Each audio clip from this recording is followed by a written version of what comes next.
আজ আমি আবার এসে গেছি বন্ধুরা তোমাদের কাছে নতুন একটা রেসিপি দেখাবো।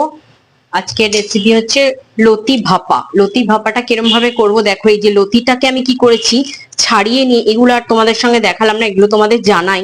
লতিটাকে ভালো করে ছাড়িয়ে নিয়েছি, ছাড়িয়ে নিয়ে একটু নুন ধুয়ে নিয়ে নুন মাখিয়ে রেখে দিয়েছি প্রায় ঘন্টা দেড়েক। রেখে দেওয়ার পরে লতিটা একটু নরম হয়ে যাবে দেখবে। এবার তারপরে লতিটা আবার ধুয়ে নেবে, নুনটা চলে যাবে, নাহলে নুনটা অতিরিক্ত হয়ে যাবে।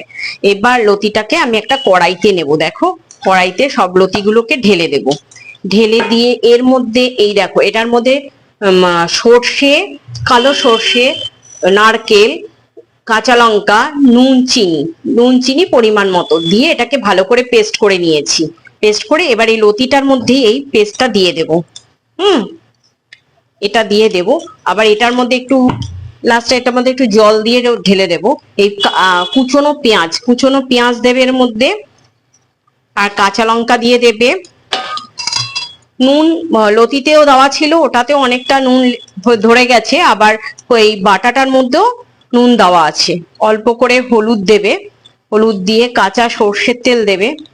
সর্ষের তেলটা একটু পরিমাণ মতোই দেবে, ভাপা হবে তো জিনিসটা। আর একটু জল, ওই মিক্সির বাটিটা ধুয়ে একটু জল দেবে, এর থেকে বেশি জল দেবে না। মিক্সির বাটিটা ধুয়ে তোমরা একটু জল দেবে, দিয়ে ভালো করে এবার মেখে নেবে। এই দেখো হাত দিয়ে ভালো করে মেখে নেবে। মেখে দেখো এরকম করে মেখে নেবে পুরোটা। এটা কিন্তু খেতে খুব ভালো লাগে।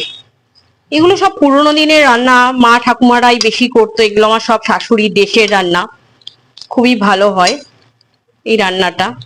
এটাও আমি শাশুড়ির থেকেই শেখা, শাশুড়ি মাই শিখিয়েছেন।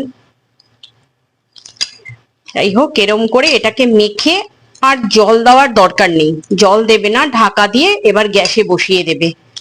এবার এটা গ্যাসে আমি হতে দেব, তারপরে আবার দেখাচ্ছি তোমাদের হওয়ার পর রেডি হলে কেমন হচ্ছে। এটা এবার গ্যাসে বসিয়ে দেব।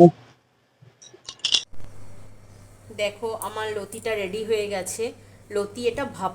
লতিটা ভাপেই করেছি, মেখে একবারে কড়াইতে বসিয়ে দিলাম।